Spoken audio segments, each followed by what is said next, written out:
100 naira ko. That's Seko.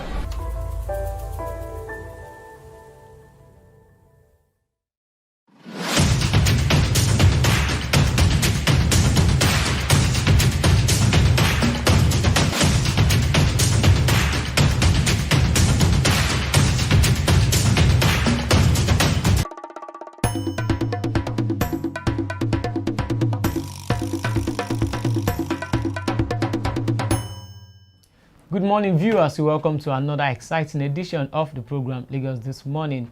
Today being the 16th of March 2023 is just one day to the governorship election, and this morning we'll be discussing about recent news updates in Lagos State and also across the Federation. I am Olajide Taufik Olamide. I am Adeni Ajana. Welcome to Lagos This Morning. All right, quickly let's take a look at the main headlines for today.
All right, moving forward on the program, let's take a look at the details of the news stories.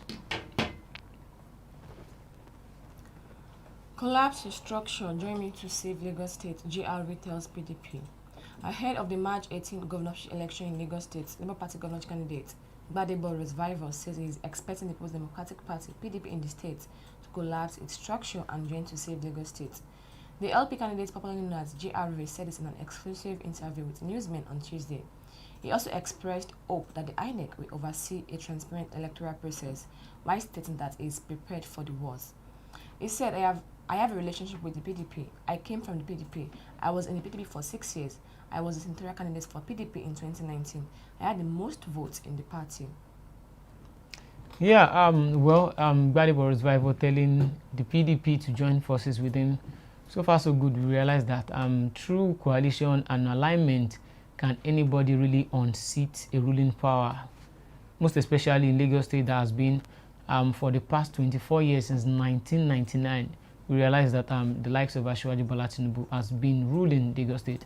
And if anyone would try to outwit that structure, I think single-handedly the PDP has no chance. They don't really have the chance to pull out APC from Lagos State, and also Labour Party as well. They have the numbers, they have the youth support behind them. The obedience movement is there.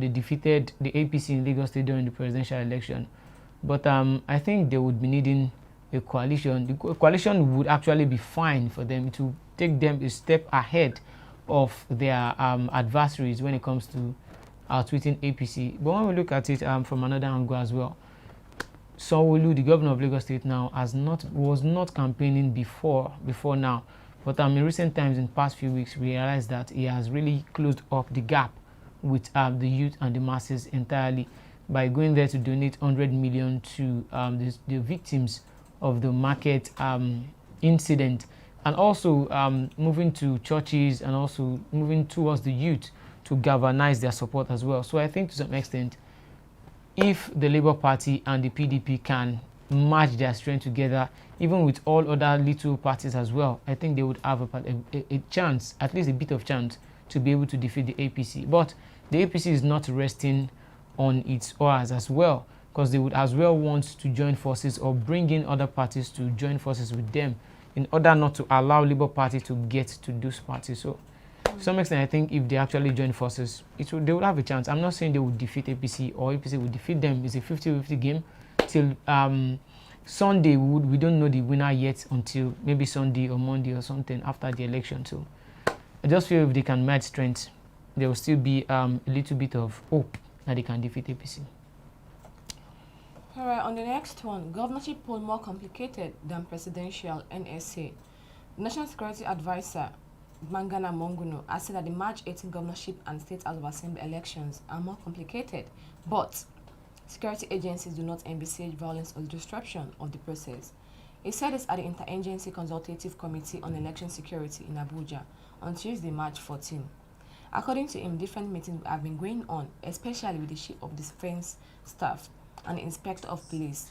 He also urged political parties and candidates to demonstrate high levels of discipline and maturity during and after the polls, especially by calling their supporters to order.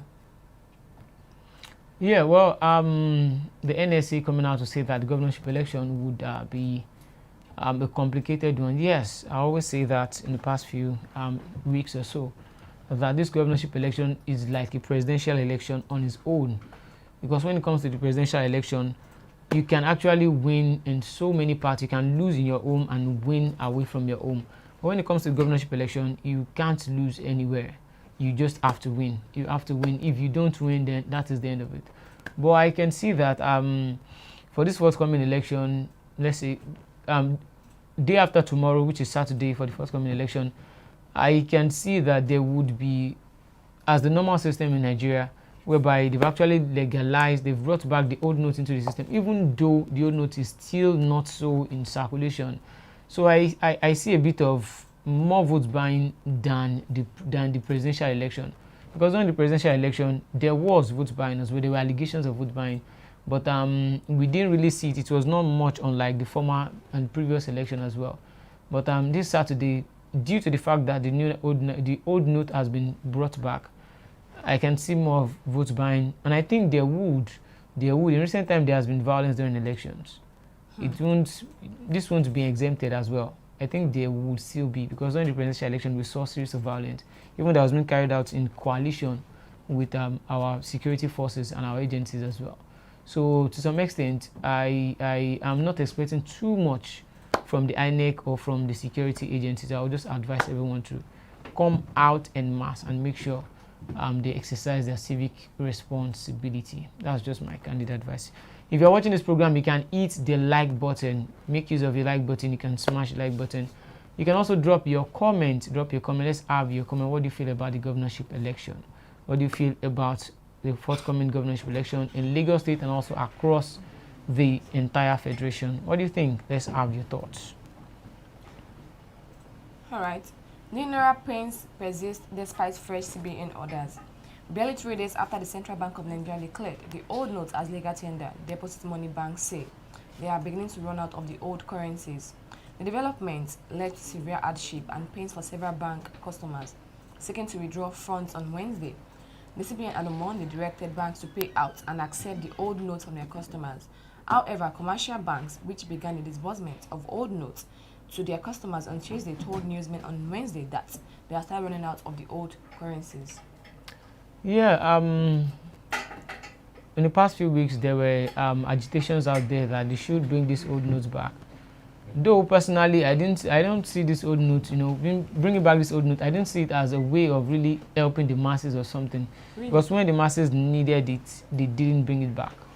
So I see it as a way where it is being politically motivated for some set of people to be able to acquire votes or be able to persuade people to buy votes by actually giving them few bucks or something.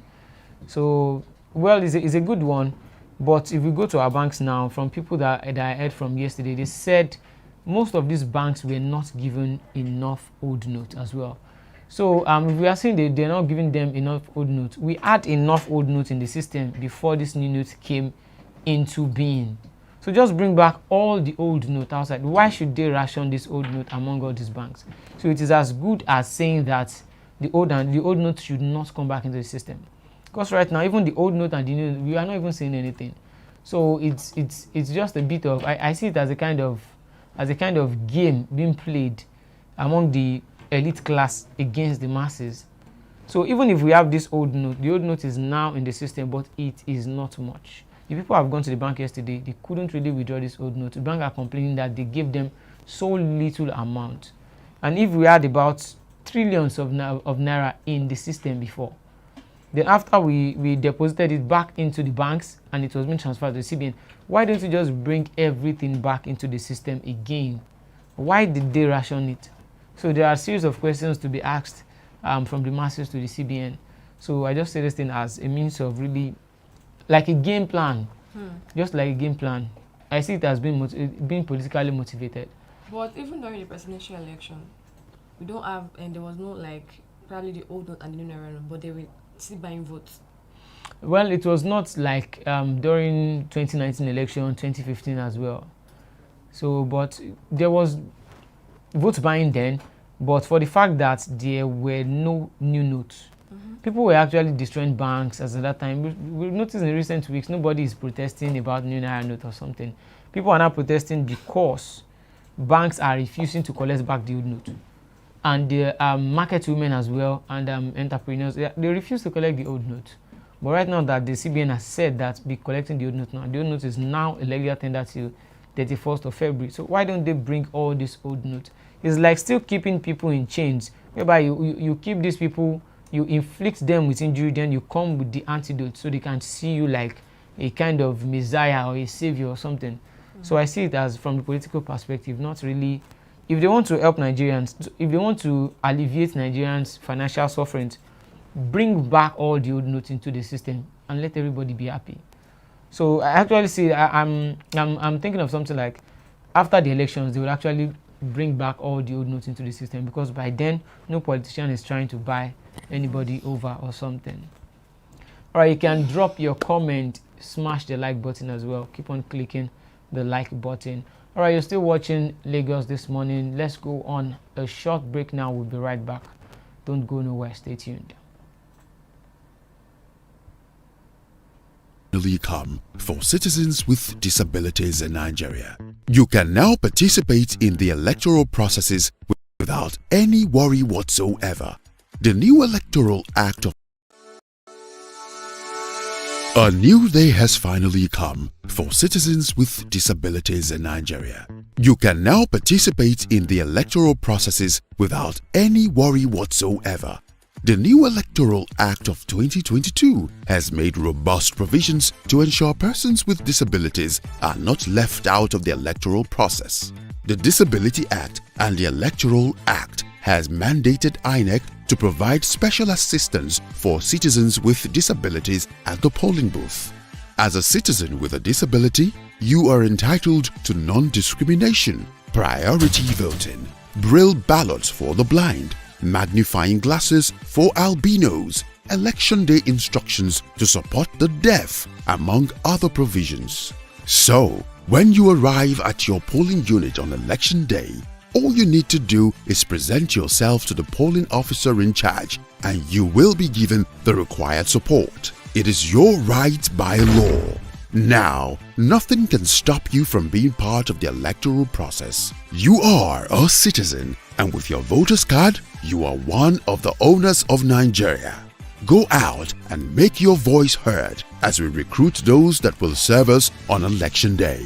This message is brought to you by the Campaign for Equal Voting Access, a program of the Center for Citizens with Disabilities, with support from MacArthur Foundation.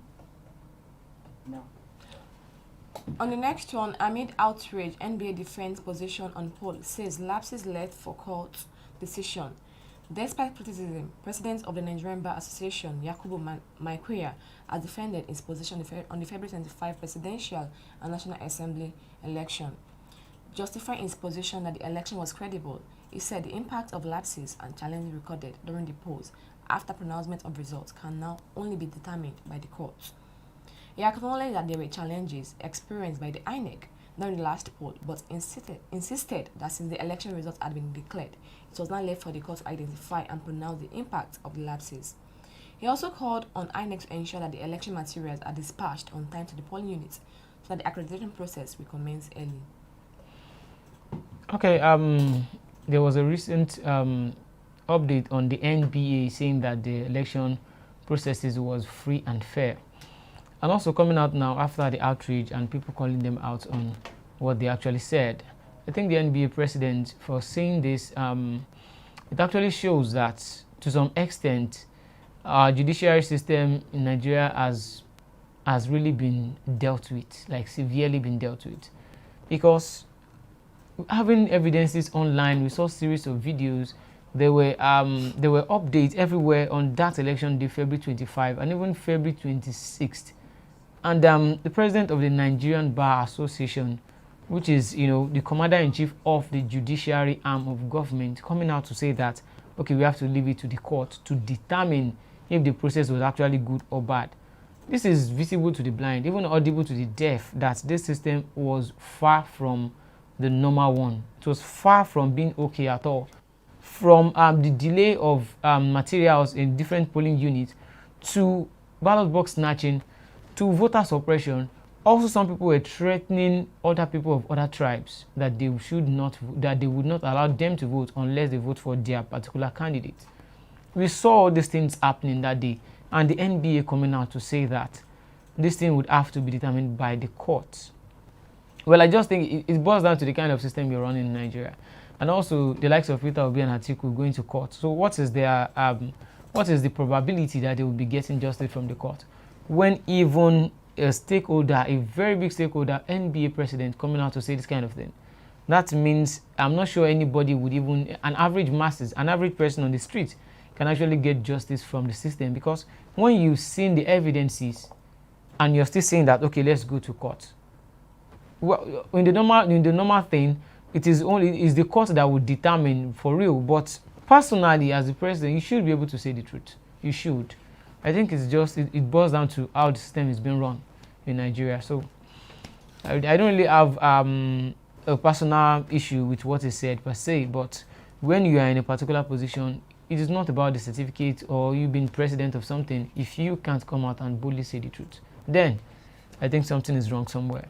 Okay, Ola Adewale said, hope this now is not in the junk status yet internationally. Well, okay. Yeah, continue. On the next one, someone donates 100 million naira to Akere Market fire victims. Governor Babajide Sanwo-Olu of Lagos State yesterday donated 100 million naira to traders whose goods were burnt in Akere Motor Parts and Allied Dealers Association, Olodi Apapa Ajegunle in Ajiram, Ifalodun local government area of the state. He also laid the foundation for a new story building market in Akere. He announced the donation when he led a delegation on an on-the-spot assessment of the site. He said the mayor was part of effort to assuage the plight of the victim who lost goods, properties and cash, worth millions in the fire. The governor, who met with the victims of the fire incident, conveyed his sympathy and pledged support for the traders in assuaging their loss. Yeah, I think that's a good one from the governor, Babajide Sanwo-Olu. It's a good one. It shows that he cares about his people. But some people will look at this thing from another perspective as well, because they would say that Sanwo-Olu before now, had it been it was not an election season, it might not really has taken a swift response to that. I think they've even started laying another foundation for rebuilding the lost facility of those traders there. So it's a good one for the governor. It shows that the governor is concerned about the agitation of his people and also the welfare of his people, because for that kind of facility, a whole Akere market to be burnt down by some assailant like that, I think it's actually on the right path. But for this election season, some people would actually interpret it as saying that it's trying to galvanize votes for himself. It's trying to buy over the, would I say, the Igbo voters per se, because they are the ones that are mostly being affected by the market inferno. So I think to some extent that's how many people would interpret it. But as a governor, as a sitting governor, I think it is just a normal thing for him to do.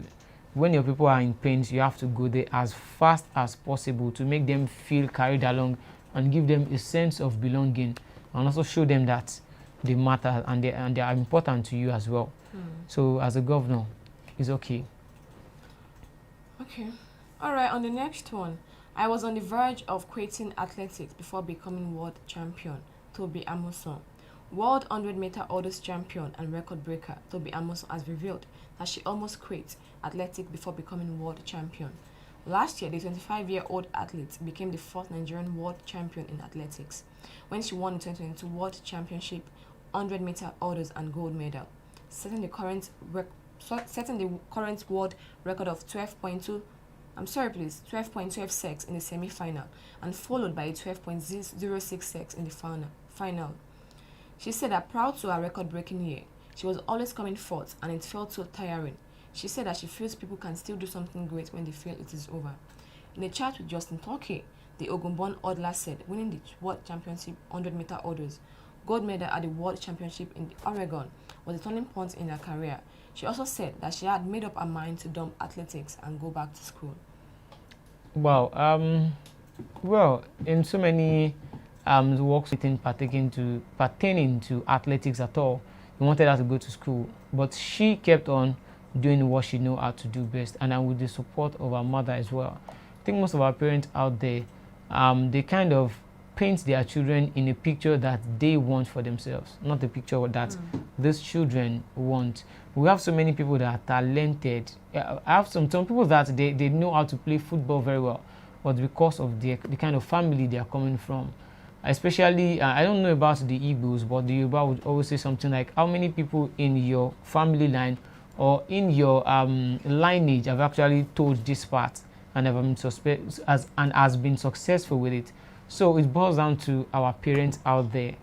You just have to notice something in your child and help the child nurture that talent. It's not when a child is actually being drawn to athletics or to sports or to music or something, you kind of paint a kind of image that, okay, how many people have sang in your lineage or something, in your father's family or your mother's side or something. I think to some extent it kills children's talent. Imagine our mother was not in support as well, or our mother was like afraid to even confront the father or allow her to keep on going for athletics. Nigeria would have lost this kind of rare gem. So it boils down to the parents. Our parents out there should assist their children. Once you notice your child is being drawn towards a particular thing, if it is not the bad thing, you're just there to be like a guardian, not to cut off the child. I actually saw a particular video where a guy was shedding tears. His father wanted him to be a medical doctor, but he ended up being a carpenter, which he said fulfills his soul. He went on a radio show, in a radio program live, to actually beg his father to forgive him, and he was actually forgiven. But had it been this guy had been in the medical line, I don't think he would have felt fulfilled. He would have been depressed. He would have gone into that line because his father wanted it or to make his father happy. But to some extent, our parents out there, they can't live their own life and still live their children's life as well. When you notice they are drawn towards something, please just assist them. Be their guidance there. It's not as if you should just outrightly cut them off or discourage them. So that's that. You can keep on smashing the like button, and you can also drop your comment. We've discussed about Governor Sanwo-Olu donating 100 million to the victims of the fire outbreak in Lagos, and also the NSA predicting that the governorship election would be the most complicated one. It will be very different from the presidential one. What do you think as well about that? And Gbadebo Revival telling PDP to join forces with him to take back Lagos from the All Progressives Congress. You can drop your comment as well. All right, so we've come to the end of the program this morning. You can do well to like the program, hit the like button to do well for the channel as well, and also you can join Christian Chukwu on the next program, Bystanders. They will come your way again tomorrow for another edition of the program Lagos This Morning. I am Olajide Taufik Olamide. I am Adini Adela. Thanks for watching Lagos This Morning. Bye for now. 100 naira eko, that's